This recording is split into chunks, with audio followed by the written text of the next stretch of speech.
Hello दोस्तों, क्या हाल चाल है सभी के।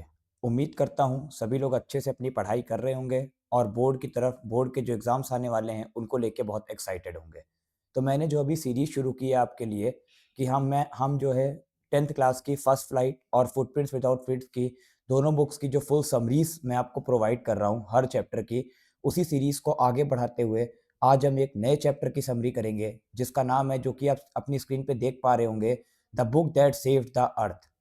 तो बच्चों, इससे पहले कि मैं इस चैप्टर की समरी के साथ आगे बढ़ूँ, मैं आपसे एक रिक्वेस्ट करना चाहूँगा कि अगर आप इस चैनल पे नए हो, तो इस चैनल को लाइक करो, इस वीडियो को लाइक करें, चैनल को सब्सक्राइब करें और बेल आइकन को प्रेस करके ज़्यादा से ज़्यादा चैनल को शेयर करें।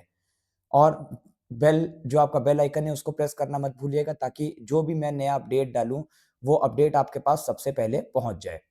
और मेरे पास बच्चों, एक चीज़ बताऊँगा, मेरे पास बच्चों की एक रिक्वेस्ट आई है कि सर कॉम्पिटेंसी बेस्ड क्वेश्चंस आजकल सीबीएसई बोर्ड पूछ रहा है, और वो कॉम्पिटेंसी बेस्ड क्वेश्चन जो होते हैं वो 6 मार्क्स के क्वेश्चन होते हैं। 6 मार्क्स का एक क्वेश्चन आता है कॉम्पिटेंसी बेस्ड क्वेश्चन का। तो मेरे पास हाई डिमांड है कि वो 6 मार्क्स के क्वेश्चन की वीडियो आप बना के दीजिए। तो बच्चों टेंशन मत लीजिएगा, मैं आपको कॉम्पिटेंसी बेस्ड क्वेश्चन की भी वीडियो बनाऊँगा आपके लिए, और उसमें भी मैं हर टाइप का क्वेश्चन कवर करने की कोशिश करूँगा कि हर टाइप का क्वेश्चन आपको कवर करूँ, उसका आंसर कैसे करना है, किस तरीके से देना है, क्या प्रॉब्लम्स आती हैं उस क्वेश्चन को आंसर देने में, किस तरीके से हमारे लिए आसानी रहेगी, और फिर उसके कुछ एग्ज़ाम्पल्स आपको करवाऊँगा और साथ में मिलके मज़ा करेंगे उस चीज़ को सीखने में भी, कॉम्पिटेंसी बेस्ड क्वेश्चन और दूसरा अनसीन पैसेज। इन 2 इन 2 पोर्शंस को भी मैं कवर करूँगा अपने वीडियोज़ में। तो चलिए टाइम को अब आगे वेस्ट ना करते हुए, क्योंकि अपने पास टाइम बहुत कम बचा है, तो मैं आपका भी टाइम ज़्यादा लेना नहीं चाहता। तो चलिए आगे शुरू करते हैं अपना chapter the book that saved the अर्थ। तो बच्चों, जैसा कि आपको नाम से क्लियर है कि हम इस चैप्टर में किसी बुक के बारे में पढ़ेंगे। कोई एक ऐसी बुक होगी जिसने हमारे अर्थ को किसी चीज़ से सेव किया है। कोई एक बुक है जिसने हमारे अर्थ को किसी चीज़ से किसी कोई कोई एक बुक है जिसने हमारे अर्थ को किसी चीज़ से सेव किया है। अब वो किस चीज़ से सेव किया है, वो हम चलते हैं आगे, पढ़ते हैं। सबसे पहले बच्चों हम देखेंगे चैप्टर का ओवरव्यू। एक ओवरव्यू देख लेते हैं कि चैप्टर किस बारे में है।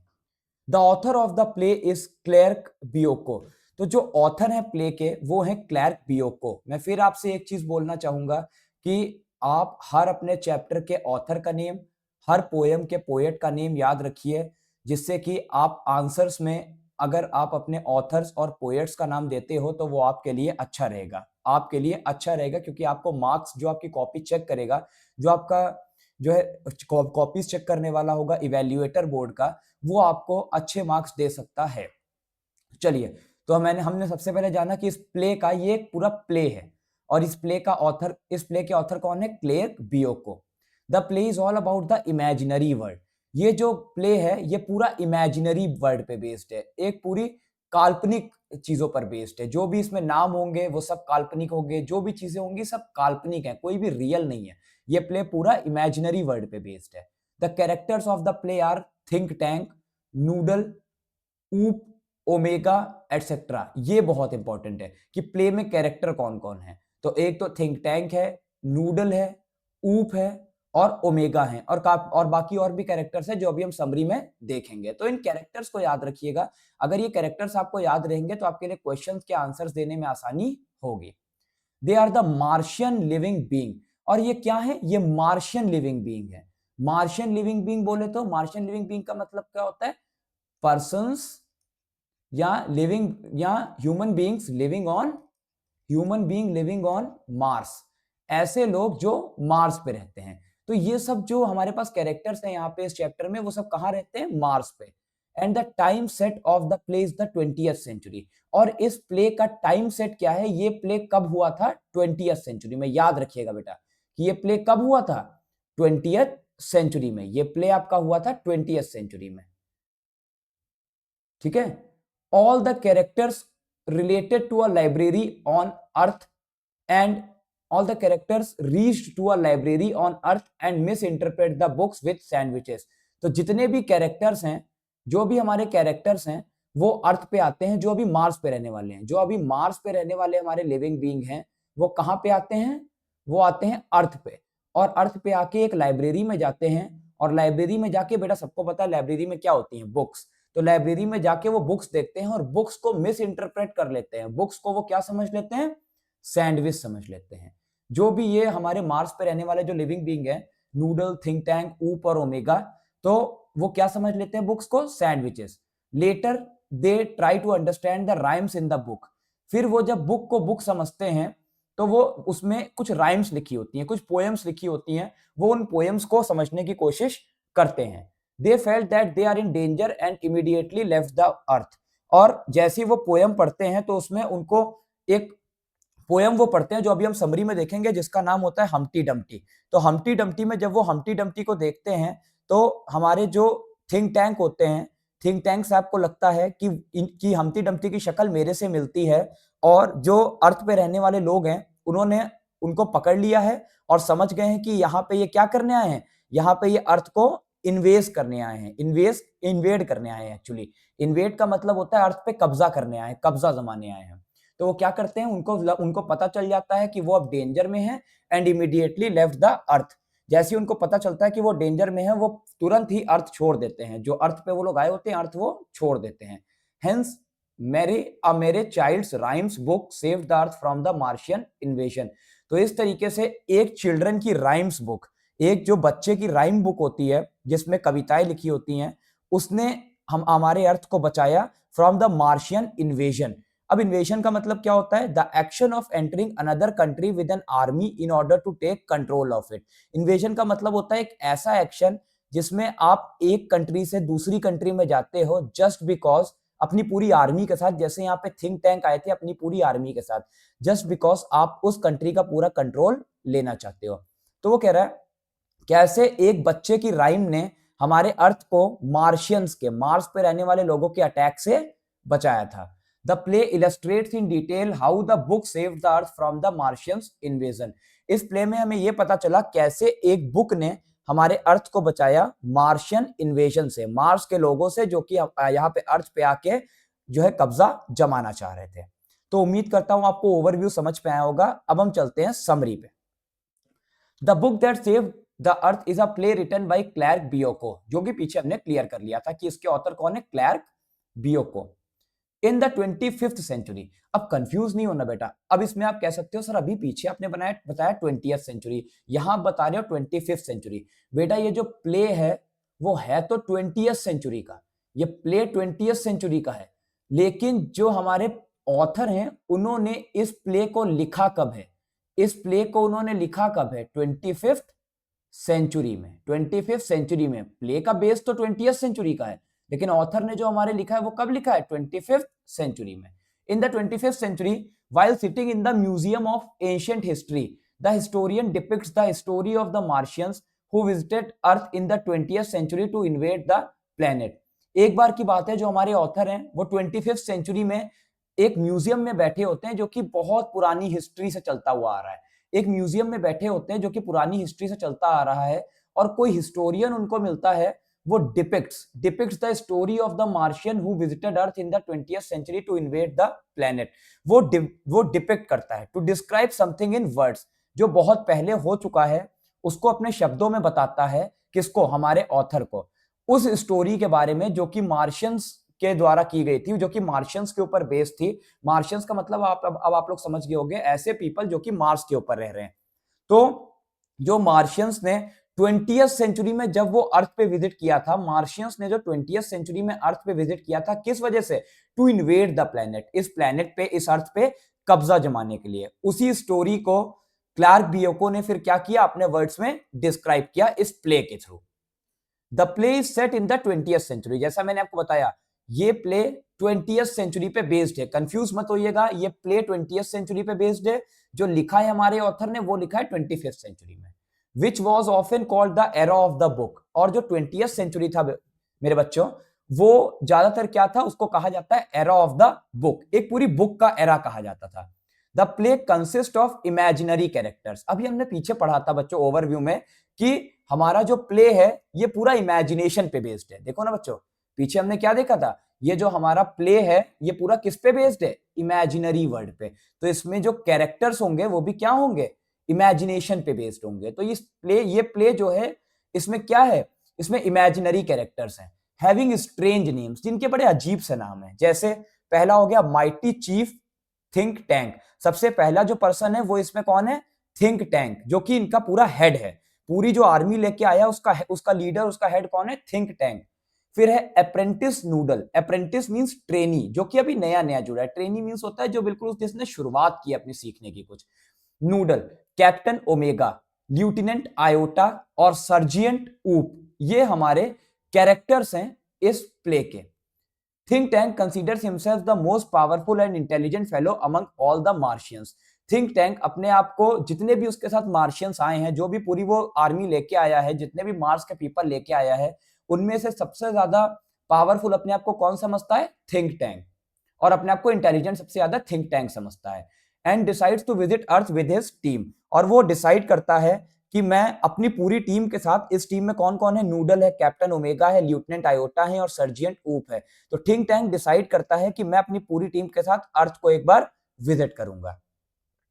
He always thinks that since he has a big balloon head, he is the most intelligent of all and constantly wants to be praised for it. तो थिंक टैंक को क्या लगता है? थिंक टैंक को लगता है कि क्योंकि उसका जो हेड है, उसका जो सर है, वो बहुत ही बड़े गुब्बारे जैसा है, बहुत ही बड़ा हेड है उसका, तो उसको लगता है कि मेरे पास दिमाग सबसे ज्यादा है, बाकी लोगों से सबसे ज्यादा दिमाग है, और मैं सबसे ज्यादा इंटेलिजेंट हूं सब में से। और वो चाहता है कि सब लोग उसको, उसके लिए प्रेज करें, उसकी तारीफ करते रहें।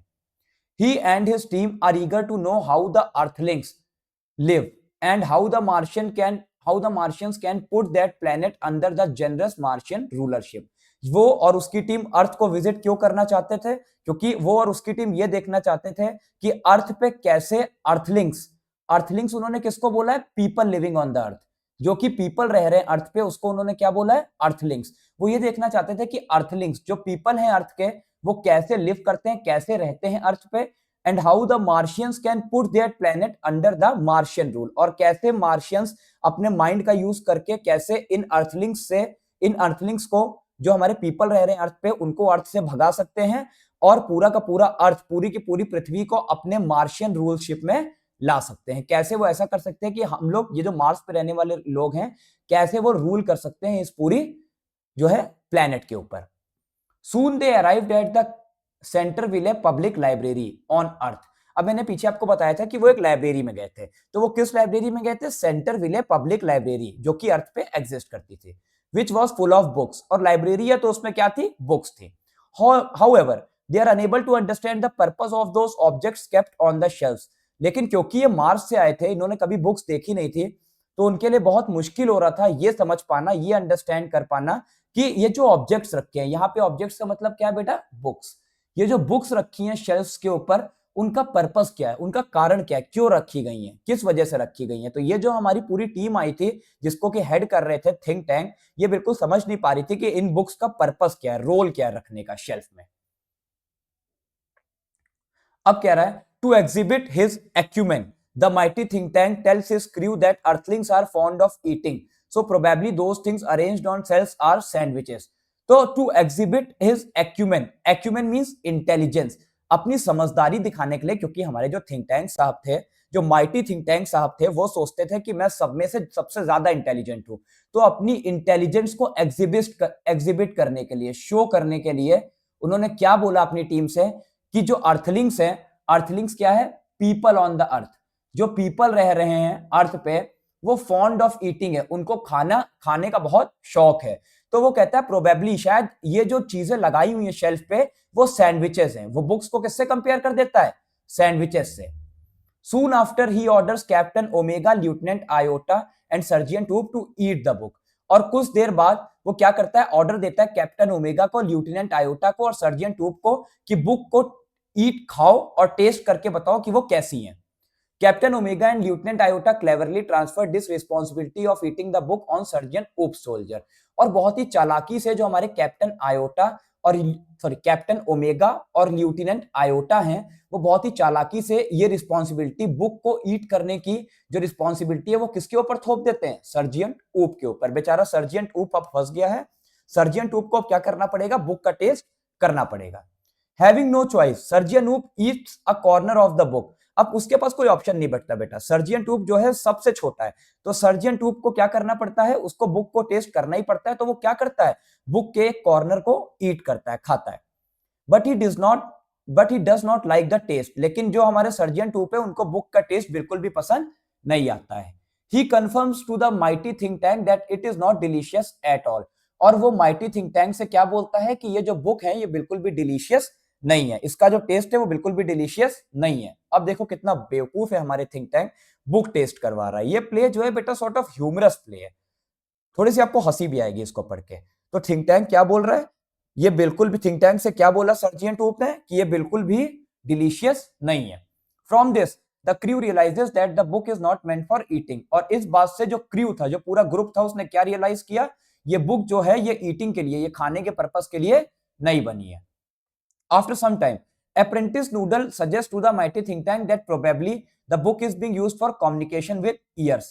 कुछ देर बाद नूडल अपना दिमाग चलाते हैं और नूडल क्या बोलते हैं थिंक टैंक से कि शायद जो बुक है वो किस लिए बनी है, शायद वो कम्युनिकेशन के लिए, एक दूसरे से बात करने के लिए बनी है विद ईयर्स। अब वो बुक को क्या समझ रहे हैं, as a phone. Communication with ear, बेटा हम अपने कानों से कब करते हैं कम्युनिकेशन, जब हम फोन से बात करते हैं। तो वो सॉर्ट ऑफ बुक को क्या मान रहे हैं, एक मोबाइल फोन की तरह मान रहे हैं। तो हमारे जो अप्रेंटिस नूडल हैं वो क्या बोलते हैं कि हो सकता है जो बुक है वो किसके लिए बनी है, communication with ears. They all tried to hear the book by holding it close to their ears. अब क्या कर रहे हैं ये लोग बेवकूफी, ये लोग क्या करते हैं बेटा, ये लोग बुक को अपने कान के पास तक लेके जाते हैं और कान में लगा के सुनते हैं कि क्या हम किसी से बात कर पा रहे हैं या उधर से कोई आवाज आ रही है। Yet there was no sound coming from it, लेकिन उससे कोई भी आवाज ना आती है ना इनकी आवाज कहीं पे जा रही थी। फिर कुछ देर बाद इनको समझ में आता है कि ये कम्युनिकेशन विद ईयर्स नहीं है। Later Noodle suggest Think tank that the book may be used for communication with eyes. तो वो कुछ देर बाद नूडल कहता है कि आप अपने थिंक टैंक से, जो कि लीडर है इनका, उससे क्या बोलता है कि हो सकता है ये जो बुक है ये किसके लिए यूज होती हो, कम्युनिकेशन विद आईज, हो सकता है आंखों से पढ़ने के लिए यूज होती हो। The mighty think Tank agrees and orders the entire crew members to open and read the book. अभी जो माइटी थिंक टैंक है ये हमारे जो नूडल साहब है, नूडल की बात मान लेते हैं और अपने एंटायर क्रू से, पूरे के पूरे ग्रुप से क्या ऑर्डर करते हैं, जो उनके क्रू मेंबर्स होते हैं उनसे क्या ऑर्डर करते हैं कि बुक को खोलें और बुक को रीड करना शुरू करें। The name of the book is Mother Goose, याद रखिएगा बेटा, बुक का नाम क्या है, Mother Goose, which is a children's rhyme book, जो कि बच्चों की एक राइम बुक है। However they are unable to understand how to read it. अब बेटा क्योंकि ये मार्स से आए हुए हैं, ये सब मार्शियंस हैं, ये सब मार्स से आए हुए, मार्स पे रहते थे, तो ये जब आते हैं बुक को खोलते हैं तो बुक को समझ नहीं पाते हैं कि वो कैसे रीड करनी है। In no time, Apprentice Noodle reminds think tank that the Mars Chemical Department has given some vitamin pills to boost the intelligence of the crew. तो हमारे जो अप्रेंटिस नूडल हैं वो अब थिंक टैंक को क्या याद दिलाते हैं कि उनके जो मार्स पे जो केमिकल डिपार्टमेंट में लोग हैं, जो मार्स में केमिकल डिपार्टमेंट के जो पीपल हैं, उन्होंने उनको कुछ विटामिन की पिल्स दी हुई है, विटामिन की गोलियां दी हुई हैं, जिसको खाने के बाद वो अपने इंटेलिजेंस को, अपनी समझदारी को 2 गुना 4 गुना बढ़ा सकते हैं। तो वो कहता है कि हम लोग ये केमिकल पिल्स खाते हैं, जो जो इन्होंने हमको विटामिन पिल्स दी हुई है केमिकल डिपार्टमेंट ने, वो विटामिन पिल्स हम खाते हैं तब हो सकता है हमारी समझदारी बढ़ जाए और हम समझ जाएं कि ये बुक किस बारे में है। Think Tank immediately orders his crews to have those pills. अब थिंक टैंक फौरन अपने क्रू को, अपना जो ग्रुप था उसको फौरन एक ऑर्डर देता है कि इन पिल्स को तुम लोग स्वेलो करो। The crew pop in the capsules before reading the books. तो ये जो पूरा ग्रुप था थिंक टैंक की बात मानते हुए इन कैप्सूल्स को स्वेलो कर लेता है और before reading the book, book को रीड करने से पहले। Soon Sergeant Oop starts reading the nursery rhyme book and they start taking the literal meaning of lines in the rhymes. अब कुछ देर बाद जो सर्जियंट ऊप है वो नर्सरी राइम की जो बुक है, जिसका नाम हमने क्या पढ़ा, इस नर्सरी राइम के बुक का नाम क्या है, मदर गूस। तो मदर गूस जो बुक है, सर्जियंट ऊप उसकी लाइन पढ़ने लगता है, उस राइम बुक की, नर्सरी राइम बुक की लाइंस पढ़ने लगता है। और इन बेवकूफों ने क्या किया, इन सब ने क्या किया, इन लोगों ने उसका लिटरल मीनिंग, उसका रियल मीनिंग लेना शुरू कर दिया। जो पोएम का रियल मीनिंग है, literal meaning means real meaning, जो line by line real meaning है, इन लोगों ने उसका वो रियल मीनिंग लेना शुरू कर दिया। He reads the rhyme Humpty Dumpty. अब उसने कौन सी राइम पढ़ी, Humpty Dumpty. And all of them see the picture of Humpty that resembles think tank. और उन सबने मिलके एक पिक्चर देखी, जो पिक्चर किसकी थी, हम्टी की। और हम्टी की पिक्चर बिल्कुल किससे मिलती थी, सेम एज जैसे थिंक टैंक का जो है सर था, सेम वैसा ही सर, थोड़ा सा मोटा सा सर हम्टी का था। Seeing this, think tank is horrified to know that Earthling has identified him already. अब ये देखते ही जो हमारा थिंक टैंक है वो डर जाता है, हॉरिफाइड हो जाता है, डर जाता है, और वो ये सोचने लगता है कि जो अर्थलिंग्स है, जो पीपल रह रहे हैं अर्थ पे, उन्होंने हो सकता है पहले से ही उसको आइडेंटिफाई कर लिया है थिंक टैंक को, और इसीलिए ये हम्टी उसकी ही फोटो उन्होंने उसमें डाली हुई है अपनी राइम में। The mighty think tank calls his have identified him already and want to kill him, और उसको ये लगता है कि जो लोग रह रहे हैं अर्थ पे उन्होंने उसको पहचान लिया है थिंक टैंक को और उसको मारना चाह रहे हैं।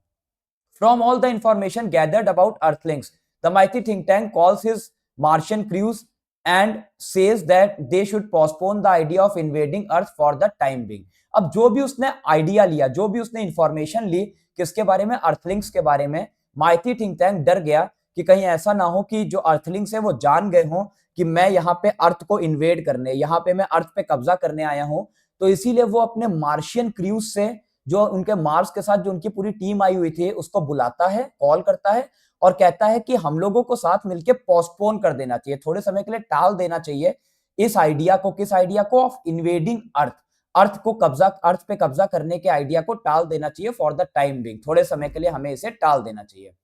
So he asks his crews to run away from that place immediately without leaving a trace. तो वो अपनी क्रू से बोलता है फौरन यहां से हम लोग भाग जाते हैं, क्योंकि अगर हम लोग यहां से रहे तो हम लोग के लिए खतरे से खाली नहीं रहेगा, क्योंकि अब जो अर्थ वाले लोग हैं, अर्थ पे रहने वाले पीपल है, वो मुझे पहचान चुके हैं, थिंक टैंक बोलता है, और इसीलिए वो मुझे किल कर सकते हैं। तो वो अपनी पूरी क्रू को क्या ऑर्डर देता है कि हम लोग को फौरन यहां से ये प्लेस छोड़ के चला जाना चाहिए विदाउट लीविंग अ ट्रेस, कोई भी निशानी छोड़े बगैर, हमको कोई भी मार्क या कोई भी साइन, कोई भी निशानी नहीं छोड़नी चाहिए। And evacuate the entire planet of Mars, तो वो कहता है हमें यहां खाली अर्थ से ही नहीं, हमको मार्स से भी इवैक्यूएट हो जाना चाहिए। बिल्कुल, इवैक्यूएट का मतलब होता है खाली कर देना, बिल्कुल ब्लैंक कर देना, खाली कर देना। To move from a dangerous place to somewhere safer, तो किसी डेंजरस प्लेस से किसी सेफर प्लेस पे जाना, बिल्कुल उसको खाली कर देना। He orders his team to head towards Alpha Centauri 100 million miles away, वो अपनी टीम से बोलता है कि अब हम लोग मार्स पे भी नहीं रहेंगे, अब हम लोग कहां जाएंगे, अल्फा सेंचुरी में जाएंगे, जो कि इस जगह से 100 मिलियन माइल्स अवे है। Thus an old book of rhymes mother goose saved earth from the Martian invasion, तो इस तरीके से जो हमारी एक पुरानी बुक थी राइम्स की, बच्चों की जो नर्सरी राइम की बुक थी जिसका नाम था मदर गूस, उसने पूरे अर्थ को बचाया मार्शियन इन्वेजन से। मींस जो मार्स पे मार्स पे जो लोग रहते थे, वो जो अर्थ पे कब्जा करने आए थे, इन्वेड करने आए थे अर्थ को, उसके अटैक से हमको एक नर्सरी की राइम बुक ने बचा लिया। तो इसीलिए इस चैप्टर का नाम रखा गया the book that saved the अर्थ। चलिए बच्चों, तो मैं उम्मीद करता हूं यहीं पे आपकी समरी जो है इस चैप्टर की खत्म होती है। मैं उम्मीद करता हूं आपको इस चैप्टर की समरी क्लियर होगी। मैंने लगभग हर एक चीज इस चैप्टर में कवर करने की कोशिश की है। अब आप जब क्वेश्चंस बनाओगे तो आपको क्वेश्चंस बनाने में प्रॉब्लम नहीं होगी, और मैं उम्मीद करता हूं आप अपनी पढ़ाई अच्छे से करोगे। और समरी अगर आपको समझ में नहीं आती है तो आप एक बार देखिए, 2 बार देखिए, 3 बार देखिए, इस समरी के बाहर से आपको क्वेश्चन नहीं मिलेगा। चलिए बच्चों, तो अब मैं आपसे यहाँ पे विदा लेता हूं और हम मिलते हैं अगले वीडियो लेक्चर में। Thank you.